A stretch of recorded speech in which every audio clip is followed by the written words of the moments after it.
नमस्कार, बुलेटिन में आपका स्वागत है और मैं हूं आपके साथ रितेश कुमार गौतम और बात करेंगे उत्तराखंड की खबरों की। कैबिनेट मंत्री प्रेमचंद अग्रवाल ने अपने पद से इस्तीफा दे दिया है। उन्होंने प्रेस वार्ता कर अपने इस्तीफे की घोषणा की। जानकारी के मुताबिक बजट सत्र के दौरान प्रेमचंद अग्रवाल विवादित बयानों को लेकर जबरदस्त घिरे हुए थे। इसके अलावा हर तरफ उनके खिलाफ प्रदर्शन था और साथ ही साथ लंबे समय से उनकी इस्तीफे की मांग की जा रही थी। हमारे यहाँ शहादत हो गई, कैसे चला जाऊं, गुस्से में बोल रहा था मैं। मुझे अलग से ले गए क्योंकि उस टाइम हमारे पत्रकार साथियों में जो भाव था हमारे प्रति, वो मैं आभारी हूं उनका भी। उन्होंने मुझे अलग लिया है, कहा कि आपको पुलिस एनकाउंटर कर सकती है या फिर आपके खिलाफ एनएसए लगा सकती है, इसलिए आप चले जाइए, मैं आपसे हाथ जोड़ रहा हूँ। हाथ जोड़ रहा हूँ शब्द कहा उन्होंने, अकेले में ले जाके, और कह रहा कि मैं पैर पकड़ सकता हूँ आपके।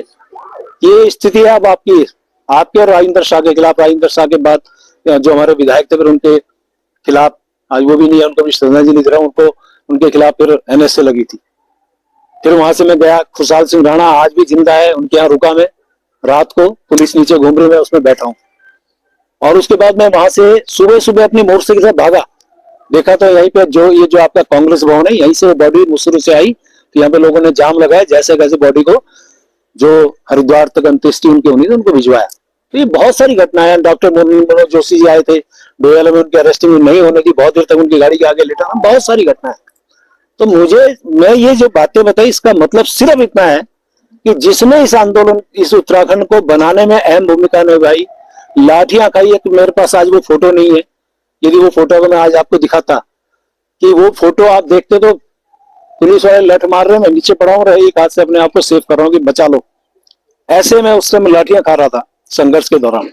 तो आज ऐसे व्यक्ति को सिर्फ इसलिए उसको टारगेट बना जाए तो मुझे बोलने की आवश्यकता नहीं है। और मेरे जैसे एक आंदोलनकारी की बात को जिस प्रकार से तोड़ मरोड़ के पेश किया गया, चलिए, मुझे बड़ा दुख है, मैं बहुत आहत हूं आज कि ऐसी स्थिति में मुझे लगता है कि जिस प्रकार से माननीय धामी साहब मेरे माननीय मुख्यमंत्री हैं, उनके कुशल नेतृत्व में मेरी सरकार बहुत अच्छा काम कर रही है, प्रदेश के सर्वांगीण विकास का काम कर रही है। और माननीय मोदी जी का तो क्या कहना, उनके तो आशीर्वाद से हमारा उत्तराखंड राज्य आज नित दुनी 4 गुनी प्रगति की ओर बढ़ रहा है। किसी भी स्थिति में मैं बात करूं तो माननीय मोदी जी का जो लगाव झुकाव हमारे उत्तराखंड वासियों से है, और मैं हमेशा एक बात करता हूं, उनके दिल में हम बसते हैं और हमारे दिल में वो बसते हैं। तो वो तो हमेशा हमारे इस प्रकार के नेता हैं जिनको 21 देशों से जिनको सर्वोच्च सम्मान मिला हो, उनका प्यार आशीर्वाद हमारे उत्तराखंड को मिल रहा है, उनका भी बहुत धन्यवाद कर रहा हूं। और इन सब बातों के बाद जो वातावरण मेरे प्रदेश का बनाया गया, मेरी इच्छा है मेरा प्रदेश आगे बढ़े। मैं इस प्रदेश को आगे बढ़ाने में मेरे से जो योगदान, जो मेरा हो सकता है, मैं देने को तैयार हूं। और इसलिए आज मैंने निर्णय लिया है, मैं अपने पद से त्याग पत्र देने माननीय मुख्यमंत्री जी के पास जा रहा हूं। प्रेमचंद अग्रवाल जी ने आज इस्तीफा दिया है और इस्तीफा देते समय उन्होंने एक बड़ी गंभीर बात कही कि मुझे उत्तराखंड के लोगों ने इसलिए स्वीकार नहीं किया कि क्योंकि मेरे नाम के पीछे अग्रवाल लिखा है। प्रेमचंद अग्रवाल जी, आप कैसे भूल गए कि आपको कई बार विधायक यहीं की जनता ने चुन के भेजा? आप ये कैसे भूल गए कि आपको विधानसभा का अध्यक्ष बनने का मौका भी यहीं की जनता के आशीर्वाद से मिला? और ये आप कैसे भूल गए कि आप पिछले 3 साल से कैबिनेट मंत्री के पद पे हैं, ये भी यहीं की जनता का आशीर्वाद था। आपने गलत बात कही और उसका नतीजा ये हुआ कि पूरे उत्तराखंड में आग लग गई और उत्तराखंड के लोग नाराज हो गए, सड़कों पर उतर गए। आपके पार्टी के अध्यक्ष ने एक और भद्दा बयान दे दिया, उन्होंने कह दिया सड़क छाप लोग जो है आंदोलन कर रहे हैं। तो ऐसी चीजों से लोगों में उद्वेलना आती है, लोग नाराज होते हैं। आपको कैसे भूल गए, आप खुद आंदोलनकारी रहे हैं, कि जिस प्रदेश का गठन लोगों की शहादत पे, लोगों के जेल जाने से, लोगों की प्रताड़ना के साथ हुआ हो, उन लोगों को आप कैसे अपमानित कर सकते थे? आज आपने इस्तीफा दिया है, प्रायश्चित क्या है, मैं आपको धन्यवाद देता हूं और मुख्यमंत्री से अपील करूंगा कि जल्दी से जल्दी इस इस्तीफे को स्वीकार करें और साथ में महेंद्र भट्ट जी को भी हिदायत दें कि वो इस तरीके की भाषा शब्दावली का प्रयोग ना करें, ताकि उत्तराखंड के लोग उद्वेलित ना हो। मैं धन्यवाद देना चाहता हूं तराई के लोगों को, भाबर के लोगों को, पर्वतीय क्षेत्र के लोगों को, जौनसार के लोगों को, कि उन लोगों ने सभी ने मिलकर इस लड़ाई को लड़ने का काम किया और उत्तराखंड की इस लड़ाई में आप सब साथ थे। इसके लिए मैं आप सबको धन्यवाद देता हूं, आप सबको सैल्यूट करता हूं। जय हिंद। प्रदेश में 30 अप्रैल से 4 धाम यात्रा की शुरुआत होने जा रही है, तो वहीं दूसरी तरफ केदारनाथ में गैर हिंदुओं की एंट्री पर प्रतिबंध लगाने की तैयारियां की जा रही हैं। गैर हिंदुओं की एंट्री पर बैन लगाने के मामले को लेकर राज्य में सियासत भी तेज है। इस कड़ी में केदारनाथ विधायक आशा नौटियाल ने यात्रा में गैर हिंदुओं के प्रवेश पर प्रतिबंध लगाने पर अपनी प्रतिक्रिया दी और कहा कि कुछ गैर हिंदू केदारनाथ धाम को बदनाम करने की कोशिश में लगे हैं, जिन्हें साफ तौर पर प्रतिबंधित किया जाना चाहिए। देखिए, अभी हमारे माननीय प्रभारी मंत्री आदरणीय सौरभ बोगड़ा जी ने भी वहाँ पर पूरे प्रशासन के साथ, स्थानीय जनता के साथ और जो वहाँ पर व्यवसायी हैं, होटल व्यवसायी, घोड़े खच्चर वाले और तमाम जितने भी टेंट और दुकानें लगाने वाले, फड़ लगाने वाले जितने भी लोग थे, सब उस मीटिंग में आए हुए थे और सबके साथ उन्होंने मीटिंग करी। उन लोगों के महत्वपूर्ण सुझाव लेने के लिए भी वो मीटिंग थी और व्यवस्थाओं के संबंध में भी मीटिंग थी। उस मीटिंग में भी खुले रूप से वहाँ के जो स्थानीय व्यवसायी हैं उन्होंने यही बात करी कि जो मतलब वहाँ पर कुछ गैर हिंदू लोग इस तरह की हरकतें कर रहे हैं, वहाँ पर मीट मांस शराब वगैरह ले जाने का जो काम कर रहे हैं, वो धाम को बदनाम करने का काम हो रहा है। तो निश्चित तौर पर मैं भी यही कहूँगी कि उस पर इन चीज़ों को जांच करके देख करके ऐसे लोगों पे प्रतिबंधित होना चाहिए वहाँ पर। और जो हमारे धाम की केदार बाबा की जो महत्ता है, जिसके लिए लोग दर्शन करने आते हैं भक्ति भाव से, वो भक्ति भाव से लोग दर्शन करके जाएं और ऐसी चीज़ें वहाँ पर न हो, ऐसा मेरा भी प्रयास रहेगा। पूर्व मुख्यमंत्री हरीश रावत ने केदारनाथ से बीजेपी विधायक आशा नौटियाल के बयान पर प्रतिक्रिया दी और कहा कि सनसनी फैलाने की बजाय उन्हें मुख्यमंत्री पुष्कर सिंह धामी से इस मामले पर चर्चा करनी चाहिए ताकि सीएम इस मामले में काम कर सकें।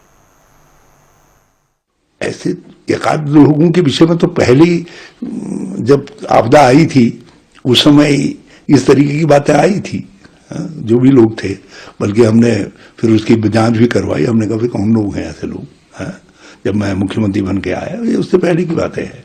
लेकिन यदि मैं यही कह रहा हूं, यदि कुछ है ऐसा तो उसके लिए सनसनी पैदा करने के बजाय आप अपने मुख्यमंत्री से कहिए। मुख्यमंत्री से भी कहने की जरूरत नहीं है, तो सीएम की बात भी नहीं है, तो डीएम और एसएसपी की बात है, उनसे कहिए, वो करेंगे, अच्छे ऑफिसर्स हैं, करेंगे वो। प्रदेश में बीजेपी अपने मंडल और जिला अध्यक्षों की चुनावी प्रक्रिया को पूरा कर चुकी है, जिसके बाद अब जल्द ही प्रदेश अध्यक्ष का भी चुनाव होना है। वहीं से लेकर उत्तराखंड सरकार में राज्य मंत्री ज्योति प्रसाद गैरोला ने जानकारी देते हुए बताया कि देश भर में बीजेपी संगठन का पर्व चल रहा है।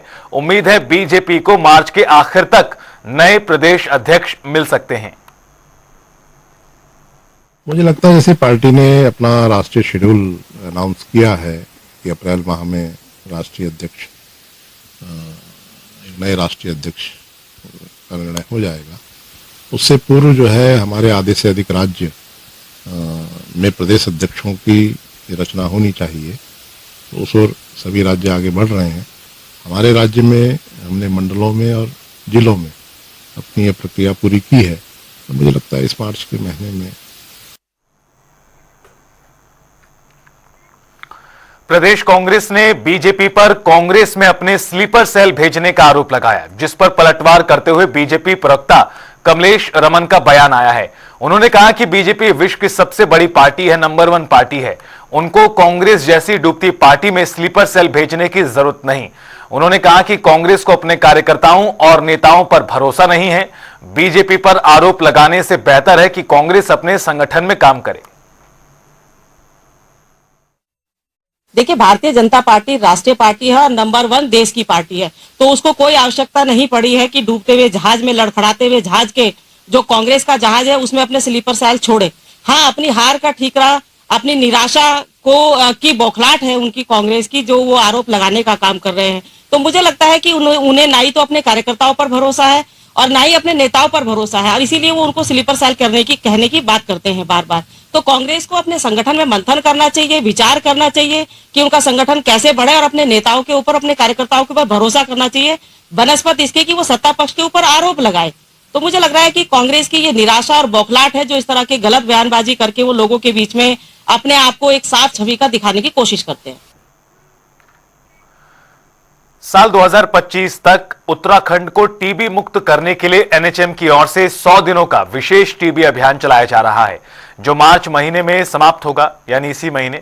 वहीं इस पर जानकारी देते हुए एनएचएम की मिशन निदेशक स्वाति सिंह भदौरिया का कहना है कि इन 100 दिनों के अभियान में स्क्रीनिंग और टेस्टिंग के जरिए लगातार जांच की जा रही है। फिलहाल राज्य में अभी तक टीबी के कुल 2057 मामले मिले, जिनके उपचार के लिए 6 महीनों का टीबी का कोर्स कराया जा रहा है। टीबी मुक्त करने की दिशा में सबसे इम्पोर्टेंट कदम है कि हम टीबी पेशेंट्स को आइडेंटिफाई करें, जिससे कि वो और ज्यादा आगे क्योंकि ये कंटेजियस डिजीज है, इसलिए इसको और आगे ना फैला सके। तो उसी दिशा में ये 100 डे टीबी कैंपेन में काम किया जा रहा है। और तो इसमें सबसे इम्पोर्टेंट एस्पेक्ट है हमारी स्क्रीनिंग और टेस्टिंग। तो स्क्रीनिंग भी लगातार की जा रही है। जो हमारी वल्नरेबल पॉपुलेशन है, जो डायबिटिक्स है, हाइपरटेंशन वाले लोग हैं, या जो अल्कोहलिक्स हैं, या जो टीबी पेशेंट्स के कॉन्टैक्ट हैं, इस तरीके के लोगों की स्क्रीनिंग की जा रही है। साथ में एक्सरे मशीन से उनकी टेस्टिंग भी की जा रही है, जो मोबाइल हैंडहेल्ड एक्सरे मशीन हैं, जिससे कि हमें एक प्रिलिमिनरी टेस्ट हो सके कि उनमें टीबी के लक्षण हैं या नहीं है। और जो हमारे कंफर्मेटरी टेस्ट हैं ट्रूनेट के माध्यम से, वो भी किए जा रहे हैं। तो इस प्रकार से कुल टेस्टिंग में 2057 मामले अभी तक लगभग राज्य में टीबी के प्राप्त हुए हैं। और साथ साथ इनकी ट्रीटमेंट के भी कार्य लगातार चल रहा है। और रुकेंगे यहाँ पर एक छोटे से ब्रेक के लिए। फौरन हाजिर होंगे, देखते रहिए जनता टीवी।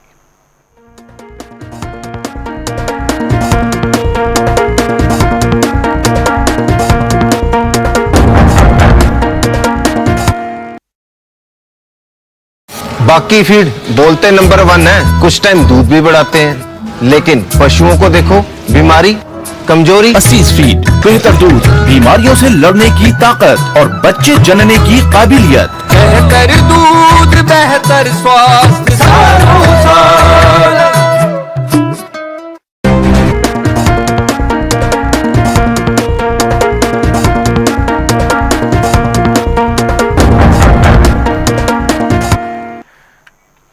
ब्रेक के बाद स्वागत है। बुलेटिन में आगे बढ़ते हैं। प्रदेश में धामी सरकार की ओर से लगातार विकास कार्य किया जा रहा है, और इसके चलते प्रदेश सरकार के साथ ही केंद्रीय सरकार की ओर से भी विभिन्न योजनाओं को लागू किया गया है, जिसका मकसद हर तबके तक सरकार की योजनाओं का लाभ पहुंचाना है।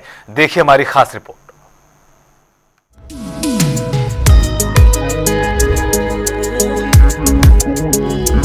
देवभूमि उत्तराखंड भारत का एक ऐसा राज्य जो अपनी हिमालय पर्वत श्रृंखलाओं और कठिन भौगोलिक परिस्थितियों के लिए जाना जाता है। इन दुर्गम इलाकों में स्वास्थ्य सेवाएं पहुंचाना हमेशा से ही एक बड़ी चुनौती रही है। इस चुनौती को अवसर में बदलते हुए उत्तराखंड सरकार स्वास्थ्य सेवाओं और उनके बुनियादी ढांचे को सशक्त बनाने के लिए निरंतर प्रयास कर रही है। चाहे अस्पतालों में अत्याधुनिक सुविधाएं मुहैया कराना हो या सरकारी योजनाओं के माध्यम से हर नागरिक को लाभ पहुंचाना, उत्तराखंड में सुलभ और गुणवत्तापूर्ण स्वास्थ्य सेवाएं सुनिश्चित करने के लिए अनेक प्रभावी कदम उठाए जा रहे हैं। स्वास्थ्य सेवाएं 2014 से पहले बीमार थी, आज हमारे प्रधानमंत्री जी के नेतृत्व में स्वास्थ्य के क्षेत्र में भी अभूतपूर्व रूप से विकास तेजी आगे बढ़ रहा है। उत्तराखंड सरकार ने स्वास्थ्य सेवाओं से जुड़ी केंद्र सरकार की योजनाओं को राज्य स्तर पर प्रभावी ढंग से लागू किया है और अपनी नीतियों को सफलतापूर्वक अमली जामा पहनाया है। इनमें आयुष्मान भारत योजना, अटल आयुष्मान उत्तराखंड योजना और स्टेट गवर्नमेंट हेल्थ स्कीम प्रमुख हैं। इन योजनाओं के माध्यम से आर्थिक रूप से कमजोर वर्ग के नागरिकों को निशुल्क इलाज और स्वास्थ्य बीमा की सुविधाएं प्रदान की जा रही हैं। आयुष्मान भारत योजना के तहत राज्य के लाखों लाभार्थियों को देश भर के 26,000 से अधिक अस्पतालों में निशुल्क इलाज की सुविधा दी जा रही है। हमारे को आयुष्मान कार्ड से जो है तो सर एडमिट होना डिस्ट्रिक्ट हॉस्पिटल चंपावत में एडमिट हुए थे। आयुष्मान कार्ड से हमें पूरा इलाज फ्री हुआ और चाची की जो हाथ पाँव में दिक्कत थी उसका पूरा इलाज जो है तो फ्री में हुआ और मैं सरकार का बहुत बहुत धन्यवाद। मैंने अपनी मदर को आयुष्मान कार्ड के थ्रू एडमिट करवाया है, जिसमें निःशुल्क इलाज की पूरी सेवा है। ये कार्ड अप्लाई होने के बाद जितनी भी मेडिसिन हैं, जो भी सर्विस है वो फ्री में, मतलब निःशुल्क सेवा है इसके बाद। अब तक लगभग 2.5 लाख मरीजों ने इस योजना का लाभ उठाया है। ये योजना न केवल त्वरित इलाज की सुविधा देती है, बल्कि गरीब और वंचित वर्ग के लिए एक बड़ी राहत साबित हो रही है। डिजिटल युग में उत्तराखंड सरकार ने आयुष्मान भारत डिजिटल मिशन को लागू करके स्वास्थ्य सेवाओं को डिजिटल रूप से सशक्त किया है।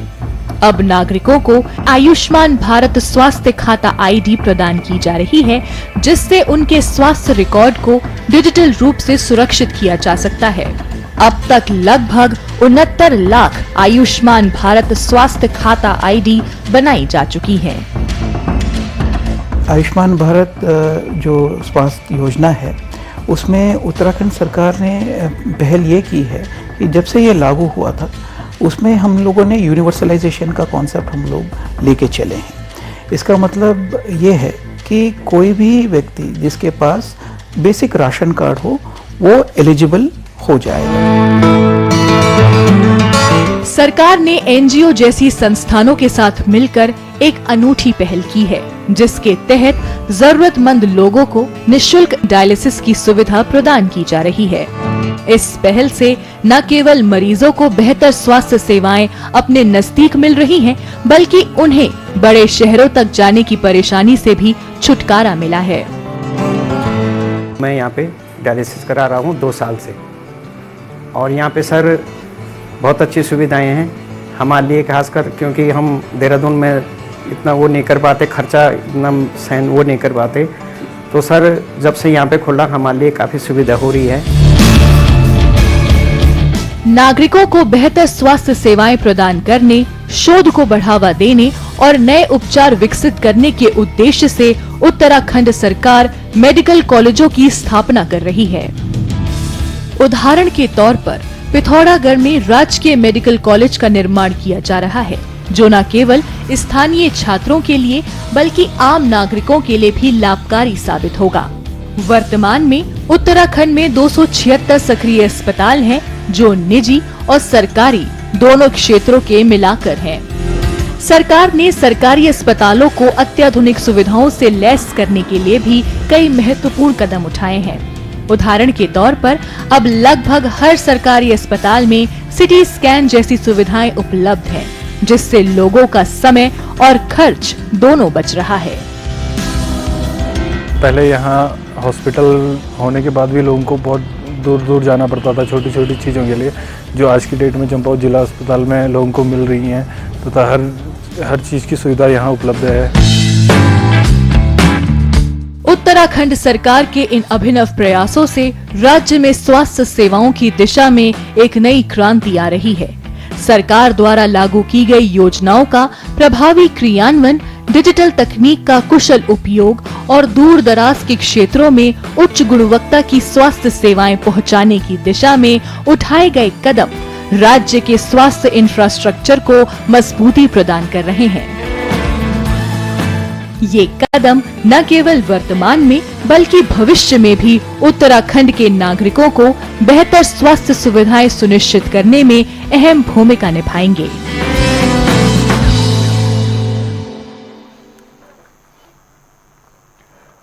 और फिलहाल इस बुलेटिन में इतना ही। आप देखते रहिए जनता टीवी।